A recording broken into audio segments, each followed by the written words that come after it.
ایک امیر مسلمان تاجر کے پاس 40 اونٹ تھے۔ وہ اکثر تجارت کے سلسلے میں ایک ملک سے دوسرے ملک جایا کرتا تھا۔ اس تاجر کے پاس 20 کے قریب ملازم بھی تھے جو اس کے تجارتی سامان اور اونٹوں کی دیکھ بھال کیا کرتے تھے۔ وہ تاجر نہایت کنجوس اور لالچی قسم کا انسان تھا۔ ایک دفعہ اپنے تجارتی سامان کے ساتھ جاتے ہوئے وہ ایک ملک سے گزر رہا تھا۔ وہاں ایک جنگل میں انہوں نے پڑاؤ کیا۔ وہ اپنے اونٹوں اور مال و دولت کو دیکھ رہا تھا کہ اچانک اس کے دل میں یہ خیال ہوا کہ اس کے ملازم مفت کی تنخواہ لیتے ہیں، حالانکہ وہ اتنا کام بھی نہیں کرتے۔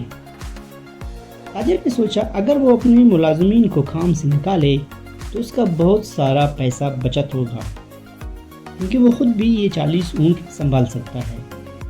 چند لمحے سوچنے کے بعد اس نے اپنے خیال کی تکمیل شروع کی۔ اپنے سارے ملازمین کو جمع کیا اور اس نے اپنے خیال کے بارے میں بتایا کہ میں اکیلے ہی یہ سب کام کر سکتا ہوں، لہٰذا آج سے بلکہ ابھی سے تم سب فارغ ہو، اپنا بقیہ حساب و کتاب کر کے تم لوگ جا سکتے ہو۔ ملازمین بھی اس کی عادتوں سے کافی تنگ تھے، لہٰذا سب نے اپنا بقیہ حساب و کتاب وصول کیا اور چلے گئے۔ اس کے بعد تاجر اپنے اونٹوں کی دیکھ بھال کرنا شروع کیا۔ بہت جلد اسے احساس ہوا کہ اتنے سارے اونٹوں کو ایک ساتھ سنبھالنا اور وہ بھی ایک شخص کے لیے بہت مشکل ہے۔ اتنے میں ایک بزرگ جنگل میں آ گئے۔ وہ تاجر سے ملے۔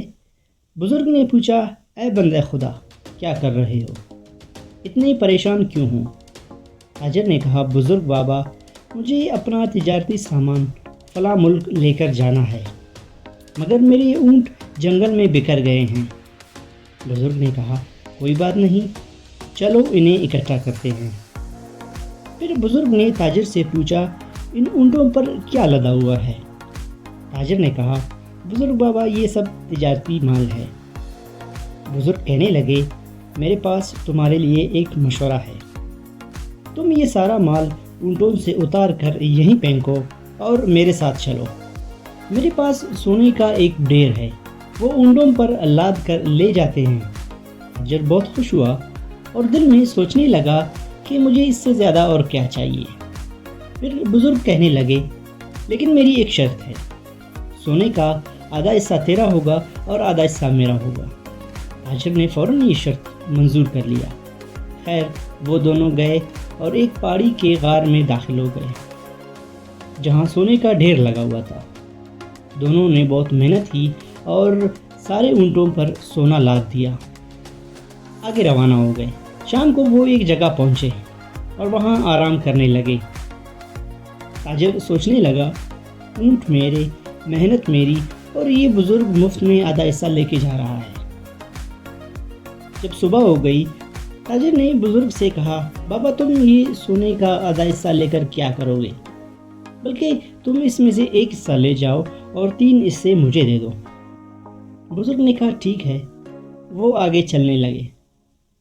پھر تاجر کے دل میں مزید لالچ آ گئی اور چلتے چلتے اس نے بزرگ سے کہا، بابا، میری ضرورتیں بہت زیادہ ہیں، تم ایک اکیلے بندے ہو، تم اس مال کا 1/4 حصہ لے کر جاؤ۔ بزرگ نے پھر سے کہا، ٹھیک ہے۔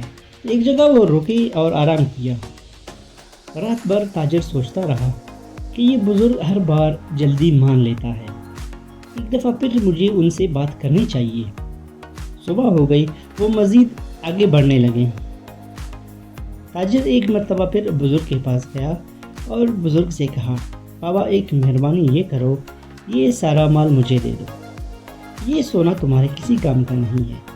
بزرگ نے دیکھا کہ اس تاجر نے تو لالچ کی انتہا کر دی۔ پھر بزرگ نے کہا، ٹھیک ہے، لے جاؤ، یہ سب تمہارا۔ تاجر بہت خوش ہوا۔ بزرگ وہاں سے آگے جانے لگے۔ تاجر دیکھ رہا تھا کہ بزرگ اب کیا کرے گا۔ بزرگ آگے جا کر اپنے جیب سے کچھ نکالا اور اپنی آنکھوں میں لگانا شروع کیا۔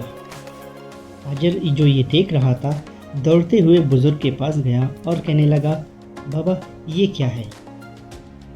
بزرگ نے کہا، یہ سرما ہے۔ تاجر نے کہا، مجھے بھی یہی چاہیے، مجھے اپنی آنکھوں میں لگانا ہے۔ بزرگ نے اسے سرما دے دیا۔ تاجر نے دونوں آنکھوں میں سرما لگا لیا اور فوراً ہی اس کی آنکھیں روشن ہو گئی۔ ہر چیز اسے زیادہ صاف نظر آنے لگا۔ اس کی دور کی نظر بھی بہت تیز ہو گئی۔ تاجر بہت خوش تھا۔ بزرگ اسے وہاں چھوڑ کر آگے جانے لگا۔ اب بھی تاجر کی نظریں بزرگ پر تھے۔ مزید آگے جا کر بزرگ نے ایک دفعہ پھر اپنی آنکھوں میں سرما لگانا شروع کیا۔ تاجر کو لگا کہ بزرگ کے سرمے میں مزید اور بھی کرامت ہوگی۔ وہ ایک مرتبہ پھر دوڑ کر بزرگ کے پاس گیا اور کہا، بابا مجھے ایک دفعہ پھر سرما لگانا ہے۔ بزرگ نے کہا، دیکھو اب اتنا بھی لالچ ٹھیک نہیں ہے، یہ تمہارے لیے اچھا نہیں ہے۔ مگر تاجر نے بزرگ کی ایک بھی بات نہیں مانی اور ضد کرتا رہا کہ مجھے یہ سرما چاہیے۔ آخر کار بزرگ نے وہ سرما تاجر کو دے دیا۔ تاجر نے جلدی جلدی دونوں آنکھوں میں پھر سے سرما لگایا۔ یہ دیکھ کر بزرگ آگے چلا گیا۔ اب کچھ ہی وقت گزرا تھا کہ تاجر نے چیخنا چلانا شروع کیا کہ ہائے میری آنکھیں، ہائے میری آنکھیں، میں تو اندھا ہو گیا۔ تاجر نے بزرگ کو آوازیں دیں مگر وہاں کوئی بھی آس پاس نہیں تھا۔ تاجر کافی دیر تک روتا پیٹتا رہا کیونکہ اسے کچھ نظر نہیں آ رہا تھا۔ اب وہ اندھا ہو چکا تھا۔ شام کے وقت اس ملک کا بادشاہ اور اس کا وزیر وہاں سے گزر رہے تھے۔ انہوں نے ایک اندھے کو دیکھا جو رو رہا تھا۔ انہیں رحم آیا۔ وزیر نے کچھ اشرفیاں تاجر کو دینا چاہییں۔ تاجر نے روتے ہوئے اسے اپنی کہانی سنائی۔ وزیر نے وہ کہانی بادشاہ کو سنا دیا اور بادشاہ نے حکم دیا کہ اس شخص کو شہر کے مشہور چوک پر بٹھایا جائے تاکہ لوگ اس کو دیکھ کر عبرت حاصل کر سکیں کہ لالچ بری بلا ہے۔ بادشاہ کے سپاہی تاجر کو اپنے ساتھ لے کر چلے گئے۔